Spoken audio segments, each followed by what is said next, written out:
Já estamos de volta ao vivo com o nosso Tá Na Hora. Falei que o intervalo era jogo rápido, de fato já estamos de volta para a nossa resenha, que está chegando sob o comando de Adalberto Melo. Oi, Adalberto, boa noite para você, bom começo de semana. Bom começo de semana para todos nós, Olavo. Estamos juntos no rádio, na TV e na internet também, no primeiro programa multiplataformas do nosso estado. E que bom saber que você está aí do outro lado. Ah, mas a gente quer ter certeza que você está com a gente, então manda mensagem no 2106-9403, 2106-9403, aponta para o QR Code, aí fica mais fácil, né? Moleza. E aí você entra em contato direto com a nossa equipe aqui, tá bom? À minha direita, John Coutrinho, à esquerda, Ricardo Marques, os dois estão afiados aqui, prontos para as principais notícias dos bastidores da política, mas hoje a gente vai começar diferente. A gente vai mostrar uma situação que está acontecendo lá em Imperatriz. A gente vai falar de política sim, mas de política pública. Comerciantes da Avenida Newton Belo, lá em Imperatriz, eles foram notificados a desocupar os pontos onde trabalham há décadas, minha gente. A ordem de demolição para obras viárias deixa famílias inteiras em clima de absoluta apreensão. Confere a reportagem.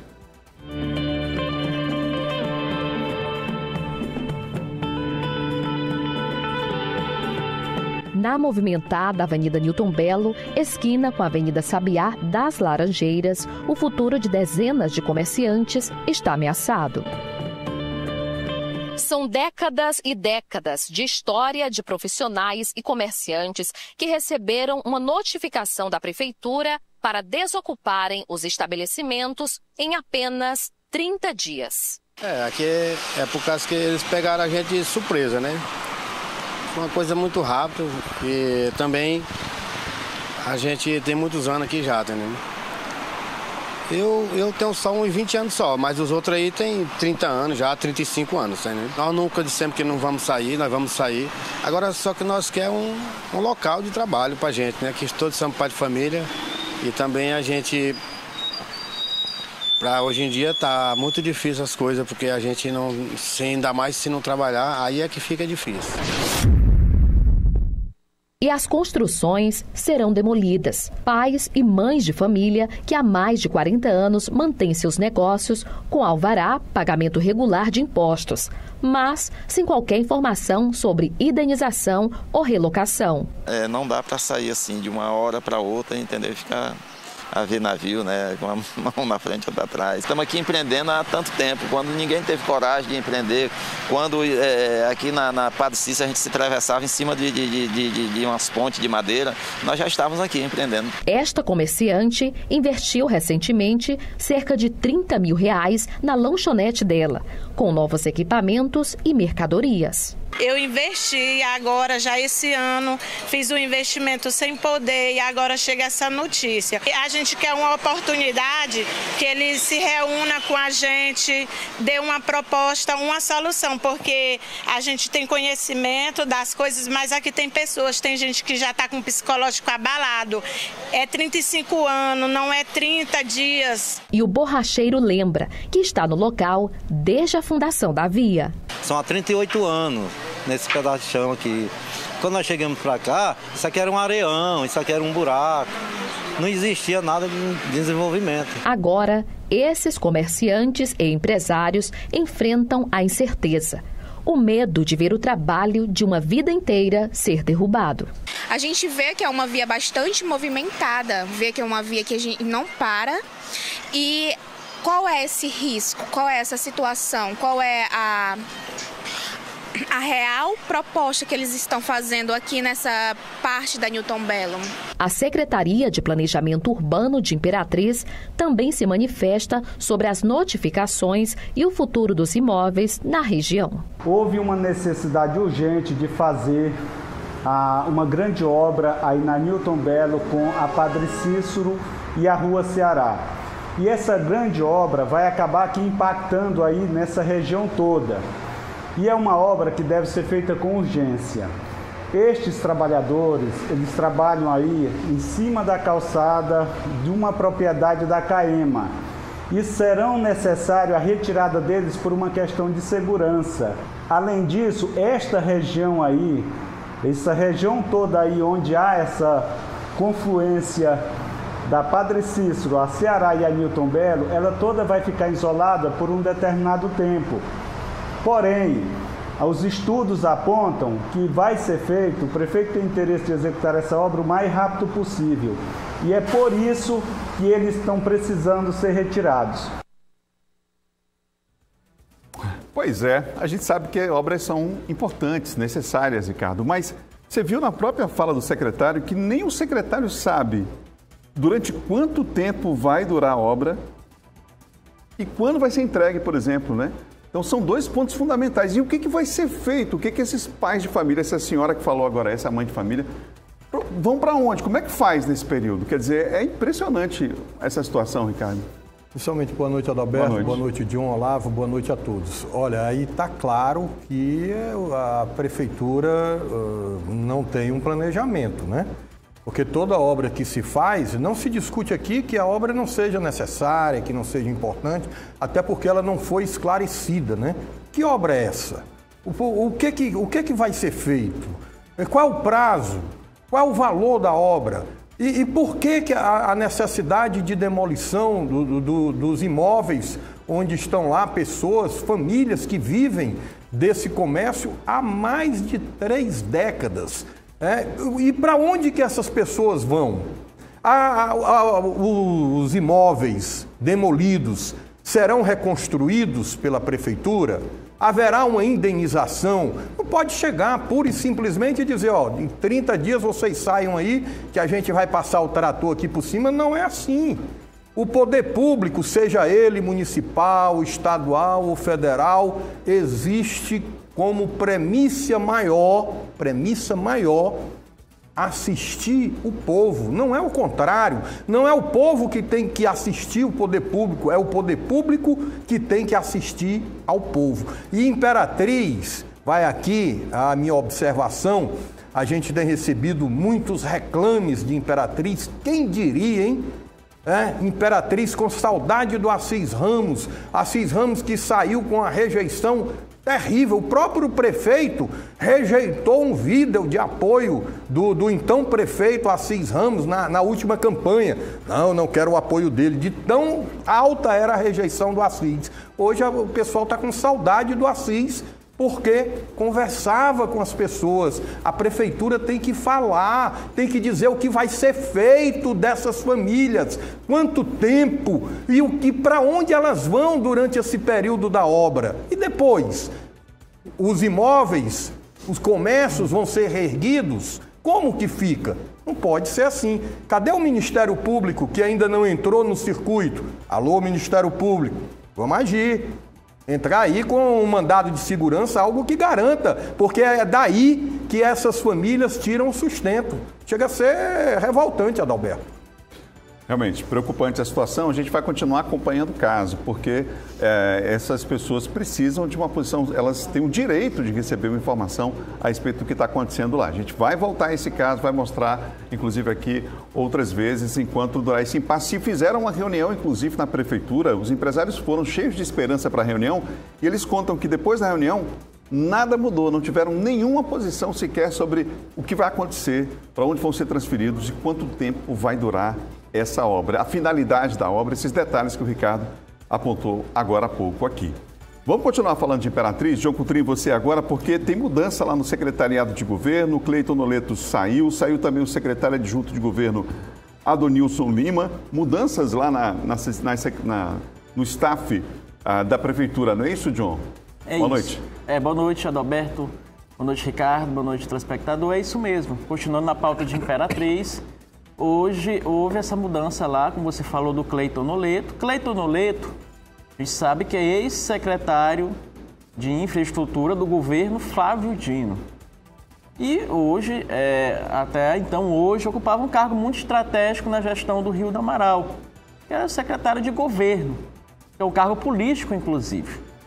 E o que acontece? A gente sabe que o prefeito Rio do Amaral é aliado de primeira hora do governo Carlos Brandão.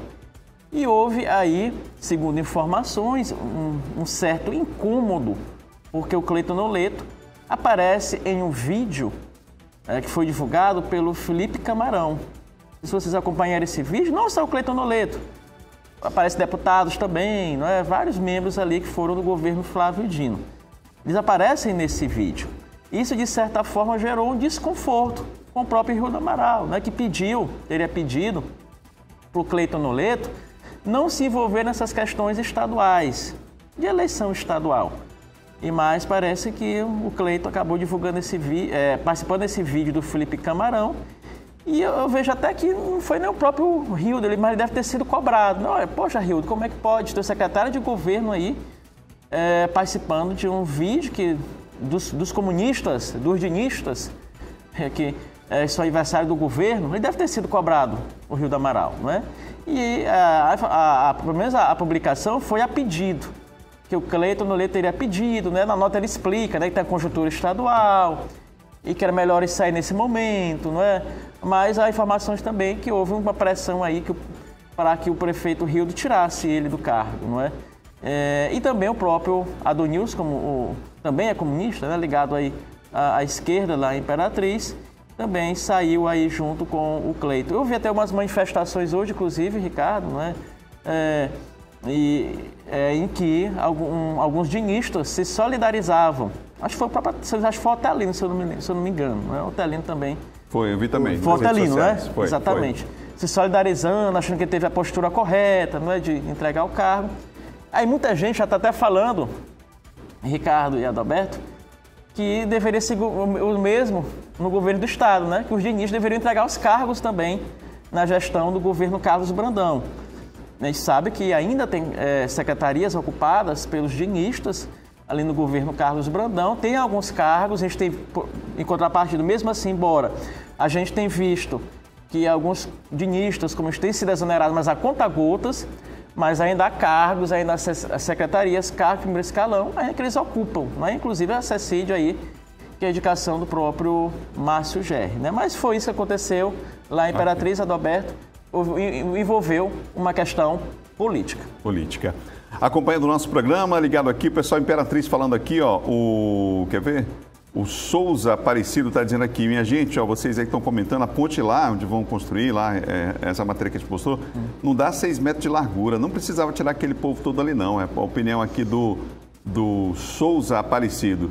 Devia ter mostrado o projeto, né, para saber da real necessidade, por exemplo, de você tirar aquelas pessoas de lá. Mas como as pessoas, como não houve essa comunicação, é isso que as pessoas estão reclamando, fica aí, a desinformação é a pior coisa que tem, né? Atrapalha muito. Estou aqui, boa noite, estou aqui em Coelho Neto ligado no seu programa, acompanhando a programação. Nhozinho Araújo ligado com a gente, acompanhando o nosso Tá Na Hora. Boa noite, parabéns pelo programa. Aldo de Tianguá, no Ceará, sempre ligado com vocês. Obrigado, Aldo. Antônio Tânia, no Paraná 4, acompanhando a nossa programação. O pessoal mandando mensagem pelo 2106-9403 e a gente aguardando a sua mensagem chegar por aqui. É muita mensagem, a gente vai tentar aqui aos poucos e lendo, divulgando aqui, principalmente sabendo onde é que você está acompanhando a nossa programação, viu? Vamos juntos aqui com o nosso Tá Na Hora Maranhão? Bom, a imprensa nacional repercutiu o embate entre o ministro do Supremo Tribunal Federal e o governador do Maranhão na disputa política aqui do estado. O jornal O Estadão, por exemplo, divulgou inclusive fez uma para as pessoas entenderem, né?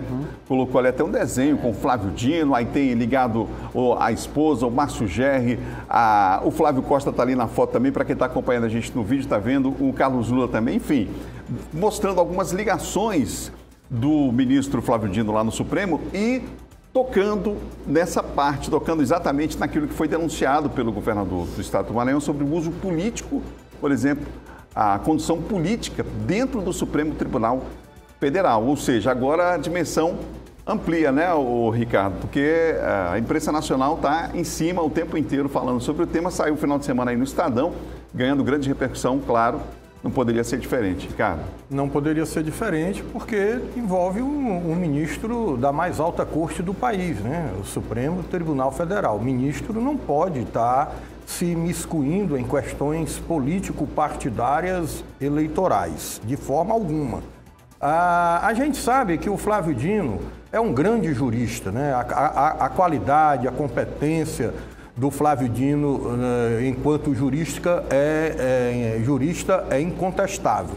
Mas essas relações dele com a política do Maranhão, com aliados, alguns nomes foram alçados à seara política pelas mãos dele enquanto governador, não fica bem ele ficar à frente de demandas que partem do Maranhão para o Supremo Tribunal Federal.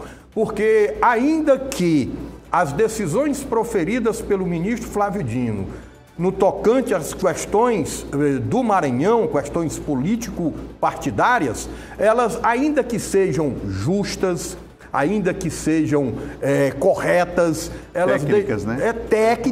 Técnicas, ele é um grande jurista, mas ainda assim, que ela não tenha vício nenhum, ela vai estar contaminada pela a suspeição.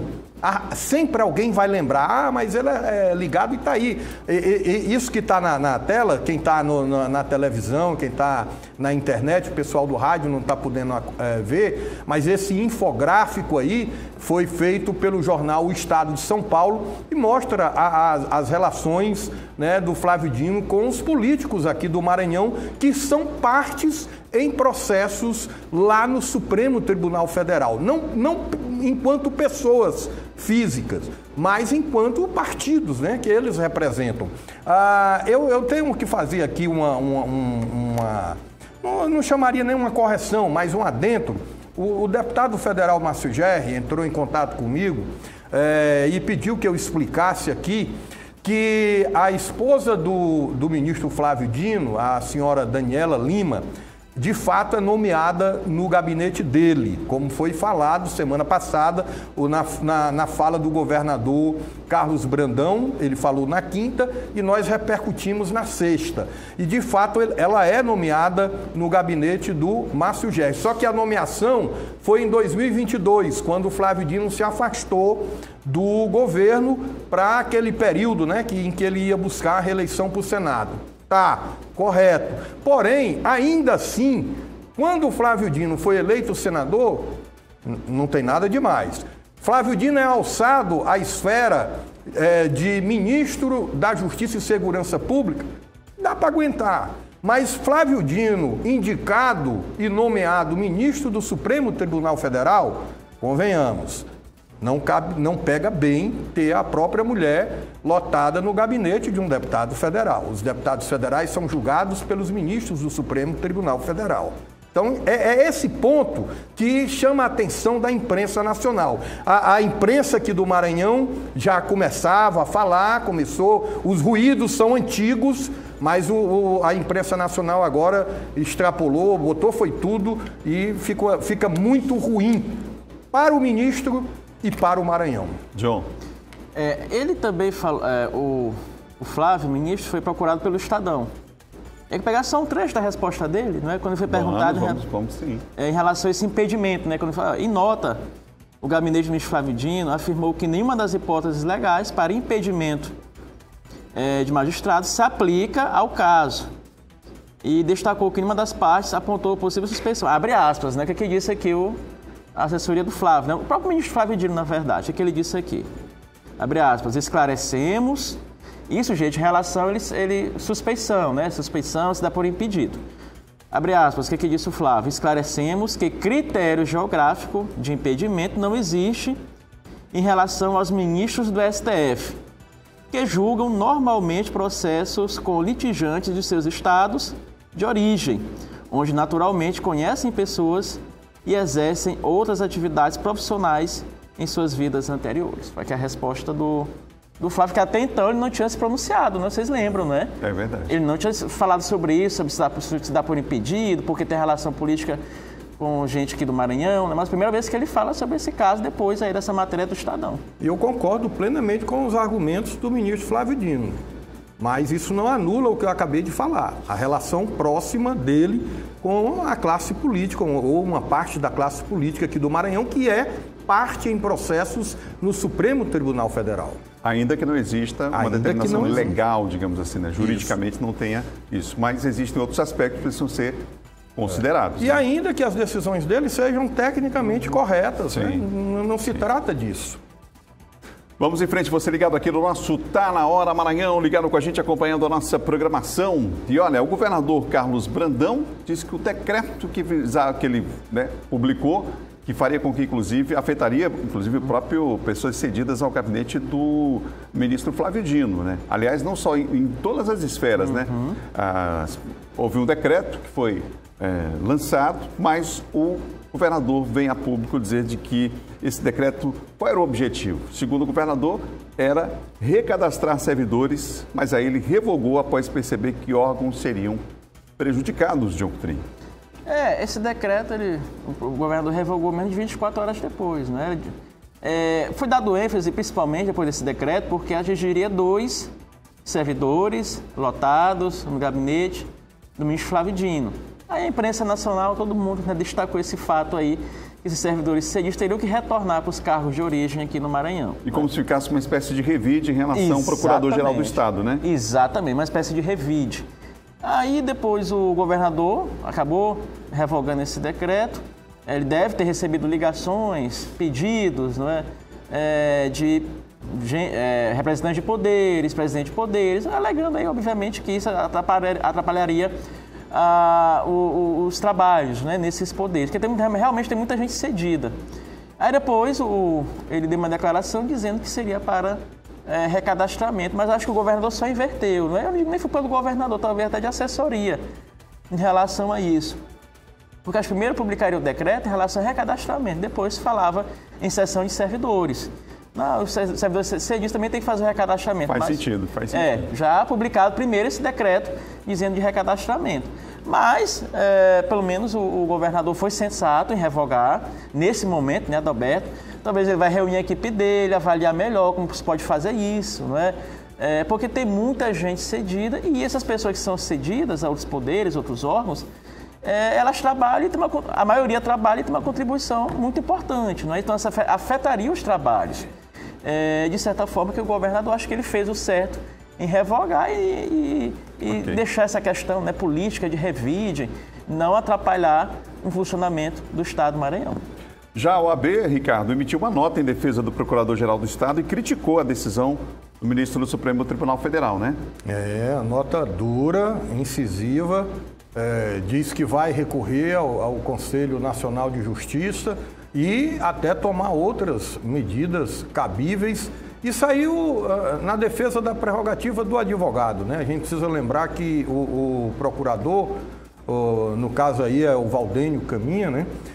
O procurador, ele antes de ser procurador, ele é advogado, ainda que seja um advogado público aí, está na Procuradoria do Estado do Maranhão aí no caso, mas é um advogado. A OAB agiu corretamente porque saiu em defesa da prerrogativa, que é algo sagrado para nós advogados. Antônio Aires, do Novo Quatrac, um abraço para você. Obrigado, John. Aproveita para informar em relação ao Procurador-Geral do Estado, para quem fala assim, mas por que a OAB saiu em defesa do Procurador, John?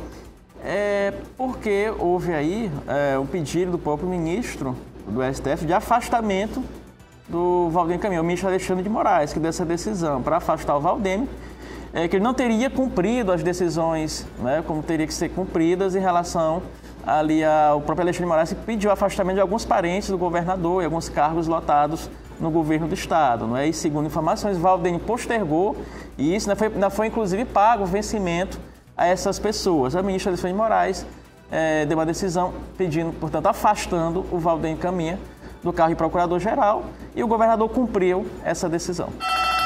Obrigado a Geise da Alemanha acompanhando a gente. Foi só o que deu para hoje o tempo. Abraçar a Geise que está acompanhando a gente, porque você já ouviu aí aquele sinal maravilhoso, lindo, né? Espetacular. Final de São Massal. Não é? Obrigado a você pela audiência. Obrigado, John Ricardo. Até amanhã. Até amanhã. Boa noite. Olavo. É isso, e olha, o Tá Na Hora Maranhão fica por aqui, obrigado pela audiência e companhia, a gente volta amanhã a partir das 6h30 da noite, a gente te espera até lá. A gente encerra hoje com imagens do Parque Nacional dos Lençóis Maranhenses, lá em Barreirinhas, que recebeu o certificado de Patrimônio Natural da Humanidade concedido pela Unesco.